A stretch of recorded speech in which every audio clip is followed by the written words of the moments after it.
It happened, ladies and gentlemen. President Obama on Saturday, December 31st, 2011, as a little New Year's present to our constitutional republic, signed the National Defense Authorization Act. And he had an accompanying signing statement saying, don't worry, even though it says we can secretly arrest U.S. citizens and throw away the key, we won't be implementing it this way. Of course, he could always change his mind, because here's the big lie. It was President Obama, Senator Carl Levin, of his own party. It was Senator Carl Levin who came out and pointed out, when he was getting the blame for this, that it was President Obama and his lawyers, and he produced the letter, that demanded and said that they would veto the National Defense Authorization Act and hold up the entire military appropriations if they didn't give Obama, the office of the presidency, the power to indefinitely detain U.S. citizens. But it goes further. There's all these creepy clips we've got on Infowars.com from C-SPAN of the authors and sponsors of it. Senator Lindsey Graham, Senator John McCain, Senator Carl Levin, Senator Joe Lieberman, and others saying, yeah, we're going to arrest citizens. Yeah, we're going to torture you. We want you to be afraid. You bet this is for U.S. citizens. That was back when CNN and other mainstream media deceivers were saying, it doesn't affect citizens, it doesn't affect citizens. That was so we couldn't get any opposition to it in the first month of it being developed. They would just deny over and over again that it affected citizens. But Ron Paul, myself, and others brought forward the fact that the subsections did say that, and we pointed out the video clips of the authors of it admitting it. But just this last week, CBS News, ABC News, the New York Times, hundreds of publications and TV channels came out and said Ron Paul is crazy. He believes that the NDAA affects citizens and allows the military to operate domestically. Well, the ACLU's done the analysis. It's a worldwide declaration of the entire planet as a battlefield, a worldwide declaration of war by the corporate interests that run our military and our government that have hijacked it. It allows the torture, secret arrest, indefinite detention forever of U.S. citizens. That's all on record. And there's been deception after deception. Remember, a month and a half ago, oh, it doesn't affect citizens. That big controversy. Then the senators that authored it said, you bet it does. And I'm going to show you where you can find those clips here in just a moment. Then Obama, lies within lies, came out and said, I'm opposing this bill. And then it freaked everybody out when he said, no, now I'm going to sign it. And it freaked people out even more when the senators came out, all of them, and said, don't blame us. We were told by the White House, do this or I won't sign it. Now Obama in his signing statement, you can just type NDAA into Google News and you'll find it. It's on whitehouse.gov.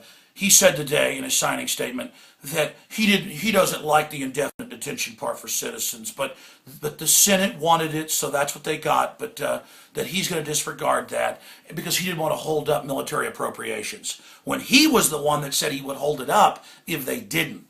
I mean, this is why the deception is so hard to pierce for the general public, who kind of just halfway pays attention to the headlines.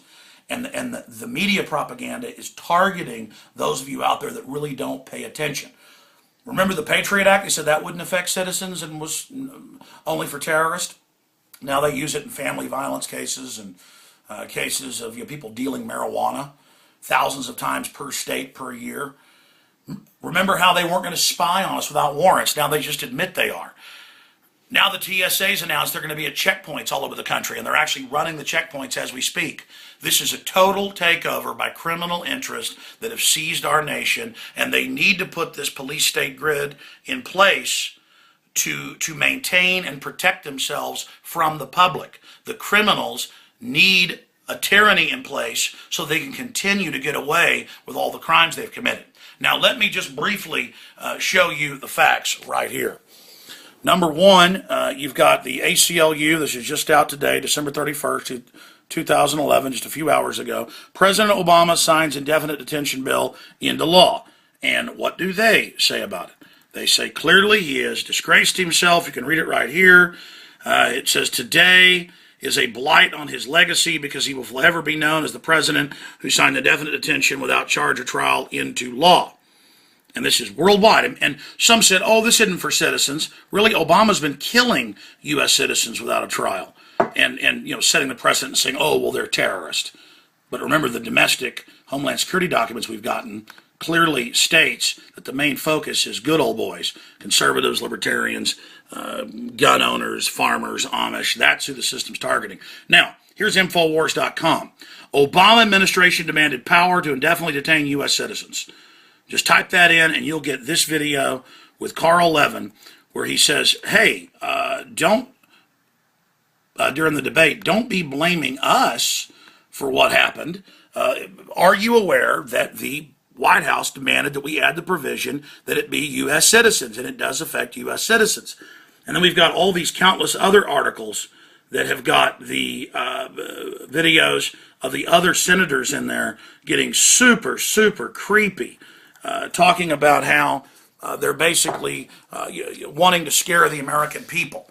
Obviously, it's a holiday, but I'm going to get some of my writers together tomorrow to do a new article and repost at Infowars.com on the front page all the different senators admitting it was Obama that demanded the indefinite detention, admitting that it is indefinite detention. And then I'm going to show you where Obama got up and said he was against all this. That is duplicitous. That is deceptive. That is counting on people not paying attention. Go to Infowars.com, get our articles, get them out to people, and point out that here's Obama in his signing statement today saying, I don't like it that it's for citizens, but I'm going to sign it anyways, when he's the one that demanded it. I mean, wow. How do you deal with this level of deception and disinformation? They're doing this because they're getting ready to devalue the dollar and fully implode the country. And I bought The Economist today when I was at the grocery store, Economist magazine, and it says central bankers to the rescue, and shows a central banker with defibrillators about to restart the heart of a patient. They've designed this implosion to consolidate power.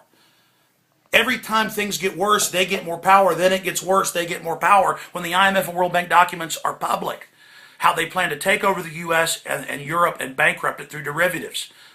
Things are going well for them. They're not screwing things up.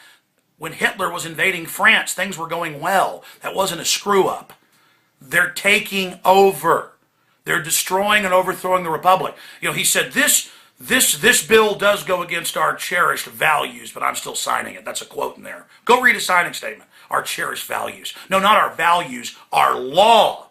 Our law, you tyrant. But remember, the office is being turned into a dictatorship for the bureaucracy. The president himself's a teleprompter reading nobody. This is going to be handed on to future puppets. All right, hope you're having a great new year. Please get this out to everybody, ladies and gentlemen. We've got to stand together or hang separate.